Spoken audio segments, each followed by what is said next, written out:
you all. Once again, we take this opportunity to thank each and every one of you individually and all of you together collectively for allowing our civilization to communicate through this gate in this way at this time.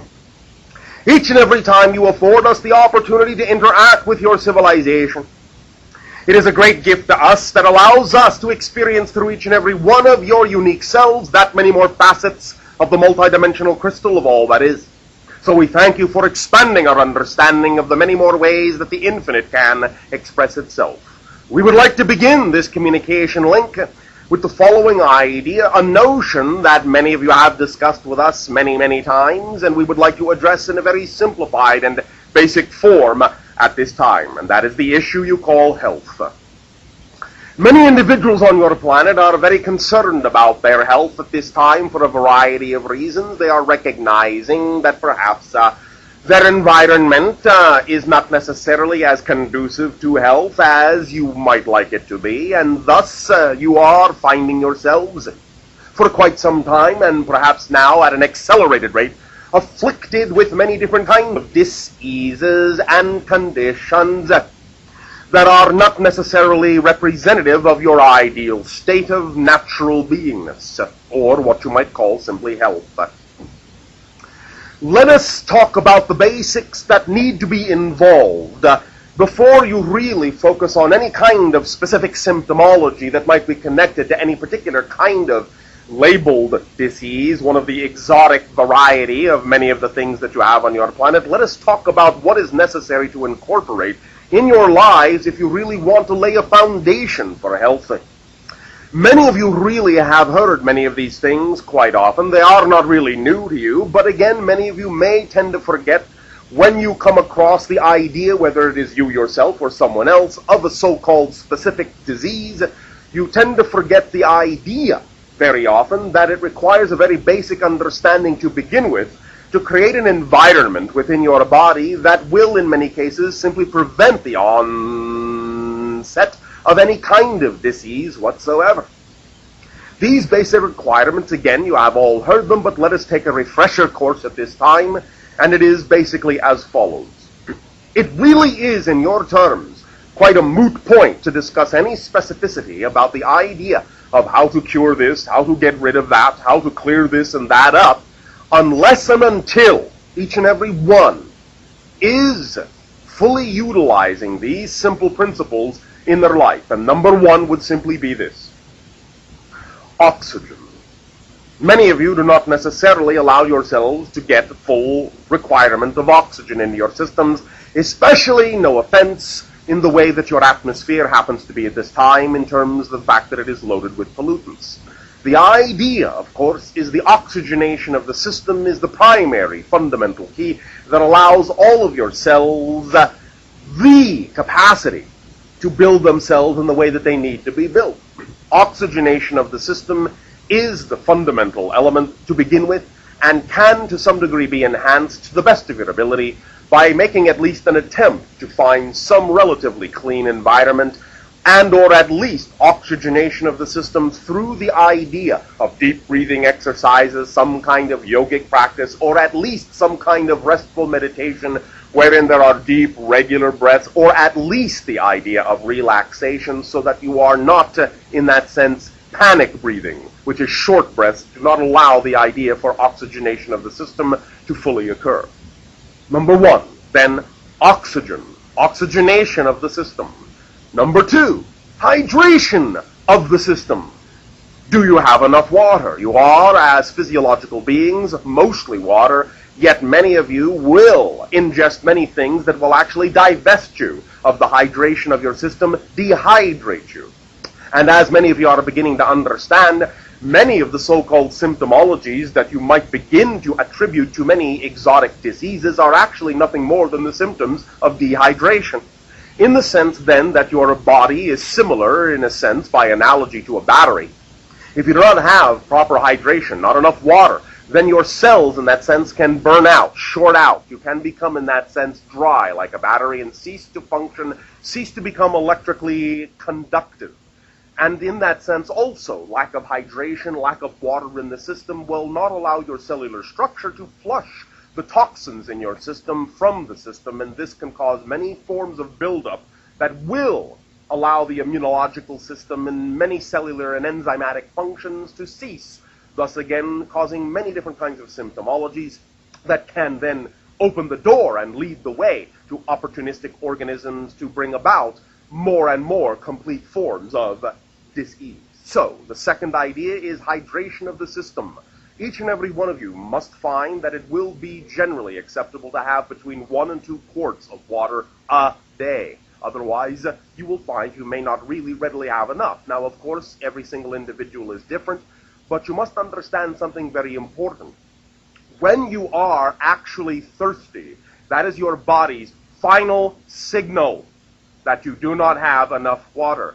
If you had proper hydration, you would rarely ever be thirsty. So use that as a marker. Number 3, you have heard this, of course, many times, and again, it is of paramount importance and is not to be taken lightly. Exercise. Movement. Movement is like the ability to pump the body, to allow the muscles to function as pumps for the cellular structures, to allow the water to flush the toxins from the system, to allow there to be energetic revitalization, and allow there to be strengthening of the muscular and skeletal structures, to utilize all of the different mineralogical elements that are going into the body and to allow them to act as building blocks nutritionally. Exercise and movement also in that sense will be representative of being active, of being energetic, of flowing energy through rather than allowing it to sit around and build up and convert itself into mass. In that sense, what you would call waiting to move. In that sense, in your language, then, the analogy of simply putting on weight because you are waiting to do something. The idea, then, is to understand that oxygen and hydration and movement are critical. Also, then, very important, number 4, the reduction of stress in the system. Again, many of the so-called symptoms that many of you attribute to the beginnings of disease are simply nothing more than the side effects of undue stress in your lives. We would highly and strongly recommend that you find any way, shape, and form to reduce the stress in your lives, and if that means letting go of those things such as work situations and so forth that you know in your heart of hearts do not serve you, I would recommend that you do so. Or at least use your imagination to find a way to convert that situation into something more exciting, more enjoyable, more relaxing for you. Reduction of stress is of paramount importance in your society. Number 5, the actual attempt at elimination of whatever toxins may already be in the system, removal of the toxins from the environment you are in, removal of the toxins, cleansing of the system for the buildup of toxins that may already be in the body is also of critical importance, and there are many different kinds of cleansing rituals that one can take advantage of to allow the system of the body to be cleansed out from the buildup that may have occurred over time, and to allow yourself to remove from the body many different kinds of heavy metal poisonings, and to allow yourself to pay attention to what it is you put in your body in terms of the pesticides and the heavy metal toxicity that may exist side by side with many of your foodstuffs. So removal of the toxins from the system is also of paramount importance. Number 6, the idea also of lightening up your diet in many ways, especially in that in your society you have many different kinds of hormone imbalances and toxic substances that have been injected and added to many of your foodstuff. Lightening up your diet will at the very least assist your body by the ingestion of more and more foodstuffs that contain higher amounts of water, such again as the vegetable foodstuffs in that sense, that are mostly water, just like your body, and eaten in raw, fresh state, as organic as possible, will also be of great assistance in lightening up your energy and allowing for cleansing of the system. Some small amounts for certain individuals, again, where necessary, of protein, perhaps even in meat form, is acceptable from time to time, but we would suggest that you do not overdo it, especially in the day and age on your planet where you will find that many of the protein meat substances on your planet, as we have said, are heavily laden with all sorts of toxins. Be very cautious about that idea. And also understand that as you do accelerate your energy, as you do accelerate your systems, it will be less often that you will need such support, and you will find yourself being highly energized by less and less and less.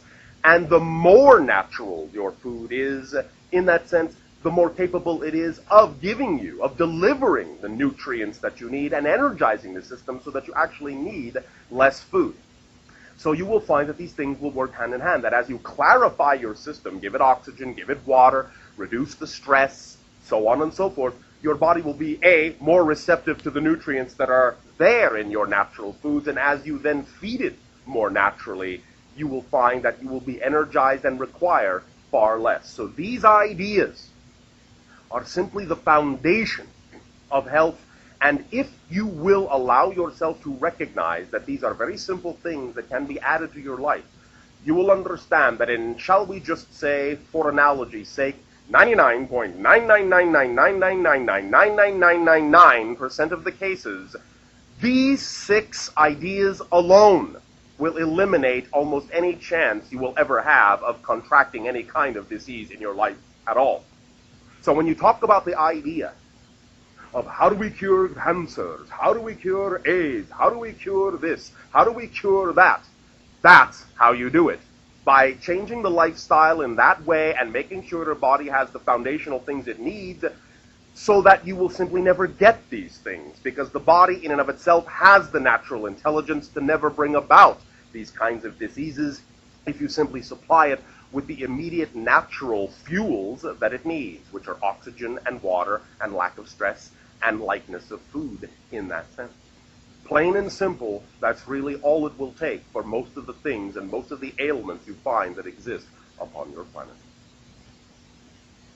We thank you for allowing us to share this simple notion, this simple reflection with your society at this time. In return now for the gift that you are giving our civilization in allowing us to communicate with you in this way on this day, I ask now in return, in what way may I be allowed to be of service to you? You may begin with sharing in any manner you so desire.